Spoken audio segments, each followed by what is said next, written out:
பிரியமானவர்களே, இயேசு கிறிஸ்துவின் நாமத்தில் உங்களுக்கு என் அன்பின் வாழ்த்துக்கள். நல்லா இருக்கீங்களா? சுகமா இருக்கீங்களா? இந்த இடம் பார்க்க காடு மாதிரி இருக்குது. காட்டுக்குள்ளெல்லாம் போயிருக்கீங்களா? அப்படி பார்க்குறீங்களா?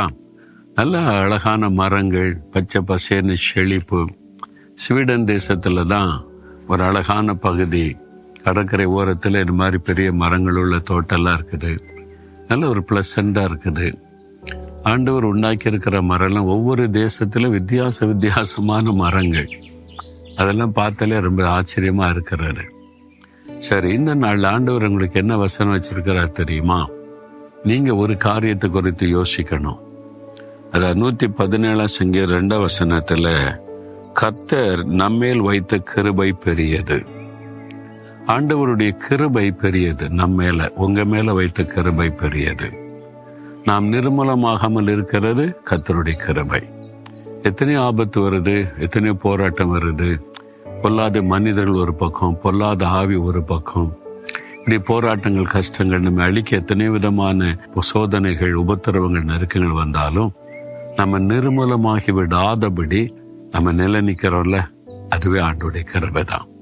நம்முடைய பலத்தினால் அல்ல, நம்முடைய பரிசுத்தத்தினால் அல்ல, நம்முடைய பக்தினால் அல்ல, தேவனுடைய கிருபை. இல்லைங்க, நான் ரொம்ப விசுவாசமா இருக்கிறேன், ரொம்ப பரிசுத்தமா இருக்கிறேன், பக்தியா இருக்கிறேன், அதனால தான் நிக்கிறேன், அப்படி யாராவது சொல்ல முடியுமா? என்னால் அப்படி சொல்ல முடியாதுங்க. அதான் நான் தகுதியற்றவன் என்பதை அடிக்கடி உணர்ந்து ஆண்டவருடைய சமூகத்தில் தகுதியில்லாத எனக்கு உம்முடைய கண்களிலே கிருபை கிடைத்ததேன்னு ஆண்டவரை நான் துதிப்பேன். என் அதுதான் பவுலே சொல்றாரு, நான் எல்லாரும் அதிகமா பிரயாசப்பட்டேன், அதிகமா ஊழியம் செய்தேன்னு சொல்லிட்டு நான் அல்ல, அவருடைய கிருபை. அந்த கிருபை தான் என்னை செய்ய வைத்தது. அதுதான் நான் உணர்கிறேன். நான் அல்ல, அவருடைய கிருபை. அப்போ உங்க வாழ்க்கையில கூட அவருடைய கிருபை இல்லாம நிலை நிற்க முடியுமா? நீங்க உயிரோடு இருப்பது அவருடைய கிருபை, சுகமா இருப்பது அவருடைய கிருபை, பாதுகாப்பா இருப்பது அவருடைய கிருபை. அவருடைய கிருபை பெரியது. கிருபைன்னா என்னது? அடிக்கடி சொல்லி இருக்கிறல்ல, தகுதியற்ற ஒருவனுக்கு தேவன் காண்பிக்கிற தயவு. நம்ம தகுதி இல்லாத ஒரு பரிசுத்தமுள்ள எவ்வளவு பெரிய தேவன், அவர்கிட்ட போய் நம்ம நிற்கிறதுக்கு ஏதாவது தகுதி இருக்குன்னு நினைக்கிறீங்க?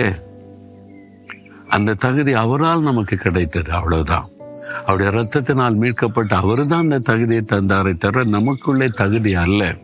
அந்த தகுதி இல்லாத நமக்கு அவர் காண்பிக்கிற தயவு இருக்கிறதான் கிருபை. அந்த கிருபையில தான் வாழ்றோம். அந்த கிருபை தான் நம்ம தாங்குகிறது. அதனால பெருமைக்கு இடம் கொடுக்காம அவருடைய கிருபையை நினைச்சு ஆண்டவரை துதிங்க. ஆண்டவரே, உம்முடைய கிருபை, என் மீது வைத்த கிருபை பெரிது, அதற்காக ஸ்தோத்திரம்னு ஆண்டவரை துதிங்க. ஒரு பெரிய சந்தோஷம் வரும். ஜெபிக்கிறீங்களா? ஆண்டவரே, தெய்வனே, என் மேல நீங்க வைத்த கிருபை பெரிது, அந்த கிருபையினால தான் நான் பாதுகாக்கப்படுறேன், நிலைநிறுத்தப்பட்டு இருக்கிறேன். அந்த கிருபைக்காக ஸ்தோத்திரம், ஸ்தோத்திரம், இயேசுவின் நாமத்தில். ஆமேன், ஆமேன்.